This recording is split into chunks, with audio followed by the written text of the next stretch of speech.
Well, obviously, as you can see by the thumbnail, I'm doing an album ranking. Now, I did this, I'm not really doing the whole thing over again because there's no new output. And I feel pretty much the same about the position of the albums. Of course, I'm doing Linkin Park as per the thumbnail. So I did this video 3 years ago. I think I posted that on the anniversary of Chester Bennington's death, which was 3 years ago, 6 years ago in 2017. But that was the third anniversary.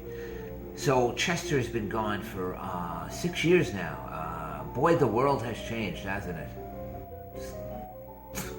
Night and day, people. Anyway, so I'm just adding a little more context to it and a little video at the end that I had put together. You know, it's nothing special. It's a video clip of the song, Linkin Park, of course. But I do want to touch base on a couple of things, and then we'll go right into the video. I'm not going to drag this out too long. They released the 20th anniversary of Meteoria, and it's good. It's 3 CDs. It's got rarities. They got song Lost on here, 2002. Now, they did this with Hybrid Theory, too. But one of the best songs that they released from that, I can't remember the name of it, they didn't add it to the album. They had different things that were off some of their underground LPs that they gave out to the fan clubs, like I think My December, but whatever, I digress. I just wanted to touch base that they are releasing this, and Minutes to Midnight, I am looking forward to that 20th anniversary release to see what else they had in the can for that. Also, on a side note, this was released, Gray Days, with Chester Bennington. When was this released? This was released 3 years ago, too. This is really good. It's a really good CD. It's a very good CD, actually. And I wish Linkin Park's last album was as good as this CD. This is just fantastic. It's alternative. This is one of the other bands that he was in the 90s. So it's got kind of a grungy thing. I just wanted to touch base on it. And now, on to the Linkin Park album ranking. Peace. Have a wonderful day. As you can see, I'm in a different background, too, because I moved. I live somewhere else. Well, alrighty today. Today is July 20th, 2020. And I'm going to do another album ranking, and today I'm doing Linkin Park. I'm doing Linkin Park today's the anniversary of Chester Bennington's death, who died in 2017. It was a really sad day. I was very moved by his passing and the circumstances around it. But Linkin Park's got 7 albums, so it won't take that long to rank them. But they do have a wealth of other EPs, extended plays, mashup albums, and then through their underground, fan club, they have released like 18 different CDs with demos and alternate takes, acoustic versions. And they got some really good stuff on those. Some of those are really good. Some of them even have made it onto, I think, deluxe versions of some of their albums. Like, I think the Hybrid Theory album has the song My December, which was released as one of those underground albums. I think it was the first one, and really good stuff. And now it's included on the Hybrid Theory album. But anyway, so let us begin. I'm going with the 2017 release album, which came out, which is One More Light. One More Light. See, there you go. There's the album. Now, this is definitely the weakest album in their catalog. There are a couple of good songs, like One More Light. Talking to Myself, what else? The last song on the album. I don't listen to it that much. I mean, it's more of a pop testament of music today, really. I can't get the booklet out of the CD case. Anyway, The last song on the album is really good. But the things with Pusha T and Stormzy and Kiara, I think it was. Sharp Edges, that's a good song. It's I don't know what they where they were going with this. I mean, I do appreciate that they tried to change. Linkin Park was a unique band. People try to group them in nu metal. They're more of a mashup between it's hard to say, like Zeppelin, Depeche Mode type of band. But anyway, One More Light. Okay. And then next up, we have The Hunting Party. It's released in 2015, The Hunting Party. Like the album. Okay, once again, it's got some good stuff on there. Guilty All the Same, Until It's Gone, Final Masquerade. Really catchy songs. I think they were trying to go back to a somewhat harder edged album. Some of it works, some of it don't. But good album. Good album. Definitely good stuff on there. I think Tom Morello appears on some things here. But number 6, The Hunting Party. Number 7, what do we got here? Living Things. I forget the names. Living Things. The Living Things album. Once again, Lost in the Echo. These are the big songs. Castle Glass, Burn It Down. I really like Burn It Down a lot. That's a good song. Until It Breaks. Once again, just it's a solid album. Just not that much up to snuff of their prior output.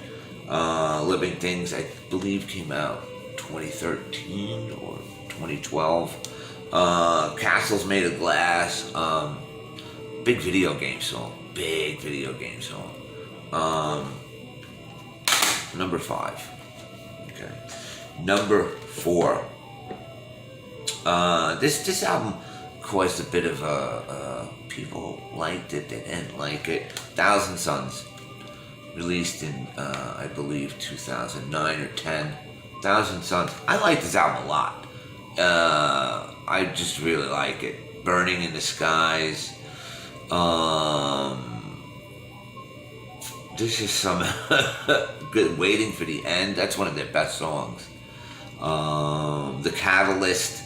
Robot Boy, which I love that song. I even made a fan video for it. Most people don't care for it though. But Thousand Suns, number 4.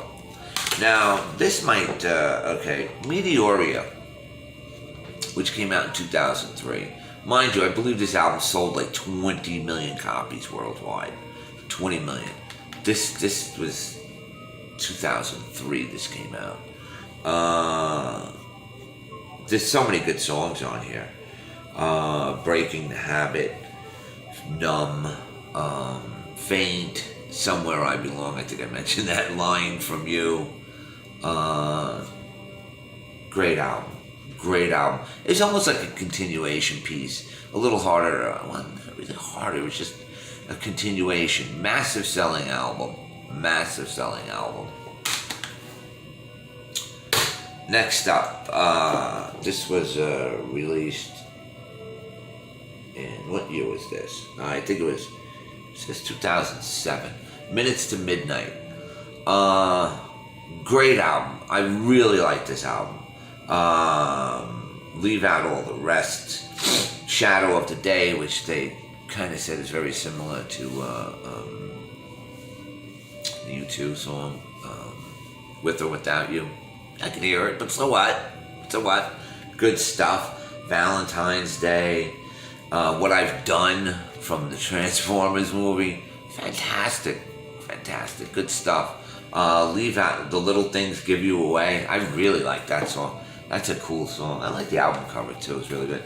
And then of course, this was number 2. Number one, their first album, debuted in 2000, I think October of 2000, 20 years ago. 20 years ago, Hybrid Theory, which ironically was the band's original name. They're also known as Zero. But Hybrid Theory broke them out, sold 30 million copies worldwide. 30 million copies. Went diamond in the US. That's over 10 million sold. So, what can you say about Hybrid Theory? I remember first hearing the song One Step Closer, and I was like, wow, who's that? That's a pretty badass band. And then as you in the end, every song on here is phenomenal. See, this is the band, their original appearance. Dave Farrell, the Phoenix, he was part of the band, but he had left prior, and I don't know if he's on any of the recordings here, but he was an original member of the band, and then he left to tour with some other Christian punk ska band or something, and they were a 5-piece, and then when Dave the Phoenix came back, they were a forever 6-piece. But sad that the band doesn't have Chester anymore. I don't know if they'll find another singer. I hope they do. I hope they continue. 20 years. 20 years. 20 years. Wow. There you go. Ranking the Linkin Park's albums from last to first, worst to best, 7 to 1. However you want to look at it, this is it. Linkin Park. Boom. Number 1.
strength to go